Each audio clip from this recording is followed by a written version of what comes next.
C'est un très bon match de basket de notre part en termes de concentration par rapport à ce qu'on veut faire des deux côtés du terrain et en termes d'intensité de jeu, parce qu'il faut y répondre quand on joue Poitiers, on le sait. C'est ces deux critères-là qu'on avait mis en avant pour venir et essayer de faire une performance ici. On est dedans, donc très satisfaisant, très satisfaisant, oui, parce que même s'il y a 80 points à la fin du match pour Poitiers, c'est parce qu'aussi ils mettent des gros shoots à moins 10, ils prennent beaucoup de dangers, beaucoup de risques, ils ont beaucoup de réussite sur les tirs à 3 points. Donc il explique qu'ils marquent beaucoup dans le dernier quart-temps. Mais au-delà de ça, on est vraiment très bien en place sur la défense du pick and roll, très bien en place sur la contestation du jeu du poste bas de Poitiers, dont on sait que c'est une vraie volonté chez eux, aussi bien au niveau du poste 5 que des joueurs extérieurs. On a très bien contrôlé tout ce qu'on voulait, il y a un bon niveau d'attention du groupe à l'heure actuelle. C'est vraiment, ça devient consistant, quoi. C'est ce qu'on a souvent regretté en début de saison, et là on est en train de gagner en consistance.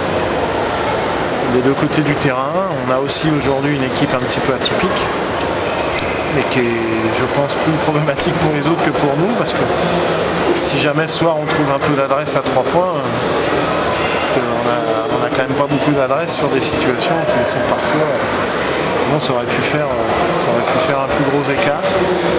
C'est satisfaisant de voir que même si on n'a pas l'adresse à 3 points, bon, parce qu'on a beaucoup de mouvements, de polyvalence des joueurs, on peut être agressif dans les drives, donc ça nous permet d'aller chercher beaucoup de paniers aussi à 2 points quand même. C'est vraiment intéressant ce qu'on produit là. C'est des très bons matchs de notre part là, depuis un petit moment. Non, pas la plus aboutie, parce que à Sassari, c'était très bien. Non, mais Nanterre déjà était très bien. Si Nanterre, je l'avais dit, si Nanterre ne marque pas les shoots à 3 points à la dernière seconde, il y a 15 points sur les shoots à la 24e seconde, on aurait pu faire aussi un écart. Non, les matchs commencent à se suivre, à se ressembler. Voilà. La redéfinition de notre équipe avec l'arrivée de Chris qui maintenant commence à vraiment monter en puissance. Et puis Drew, même s'il n'a pas d'adresse ce soir, mais on voit bien qu'il y a quelque chose. Une fois qu'on va avoir, parce que pour l'instant c'est 2 entraînements et 2 matchs. Donc on bricole un peu, mais ça tient debout quand même. Donc on va avoir une belle polyvalence d'équipe. Je trouve que ça joue bien, l'esprit est bon, ça se ressent dans les attitudes du groupe. Et puis on a 2 gamins qui montent en puissance, qu'on a responsabilisés, Maël Lebrun et Nando Raposo, parce que Maël fait un énorme travail défensif. Voilà, le fait aujourd'hui de les avoir installés eux dans le 5 majeur, ça nous fait aussi, quand on se tourne vers le banc, on y voit Caleb Green, Drew Vainey et Jamarian, on se dit tiens, derrière dans les rotations, il y a du potentiel qui arrive en rotation, et comme les gamins assument leur statut dans le 5 majeur, ça fait quand même quelque chose qui est intéressant pour la suite. Jamar a exprimé le souhait de partir, donc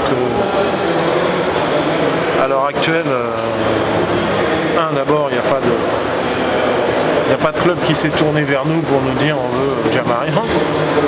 Parce que bon, faut quand même pas oublier que quand nous on se sépare de joueurs, les agents et les joueurs nous demandent de l'argent. Donc quand c'est eux qui veulent partir, il est logique que quand même on en demande. C'est pas aussi facile que ça. C'est bien beau de dire je veux partir, oui d'accord, mais enfin il faut une solution financière et sportive. Donc on n'a ni l'une ni l'autre pour l'instant. Et quand on sait qu'on va aborder les matchs de Noël avec 3 matchs en 6 jours, pour l'instant c'est pas d'actualité. Mais on va voir un petit peu, parce que Jamar, je m'attends quand même à tout. Parce qu'il y a une semaine c'était bon, c'était dit droit dans les yeux que c'était ok, tout allait bien. 4 jours après, ça y est, je veux partir, j'ai du mal à suivre. Donc wait and see, je verrai lundi dans quel état d'esprit il est. Aujourd'hui, on l'utilise comme un 6e homme parce que je pense que c'est vraiment un joueur qui a ce profil-là. C'est vraiment un joueur qui peut faire la différence. Donc ça, c'est intéressant. Par contre, bon, il a plein d'aspects du jeu où il est on va dire, en retrait par rapport à d'autres. Donc la plus-value pour lui, c'est l'adresse à 3 points. Quand elle est là dans le shoot, tant mieux. Il nous l'a montré, il nous a permis de gagner des matchs. Quand elle n'est pas là, bon, il faut le gérer différemment. Après, lui, il faut qu'il comprenne aussi ça. Parce qu'il est prêt à l'accepter, ça, manifestement, on ne dirait pas, puisqu'il a demandé à partir. Mais c'est difficile à saisir. Il peut changer d'avis comme de chemise en l'espace de 3 jours. Moi, j'attends de voir. Mais ce qui est certain, c'est que il faut que les intérêts de l'équipe soient préservés, sportivement parlant. Ça, c'est ma décision.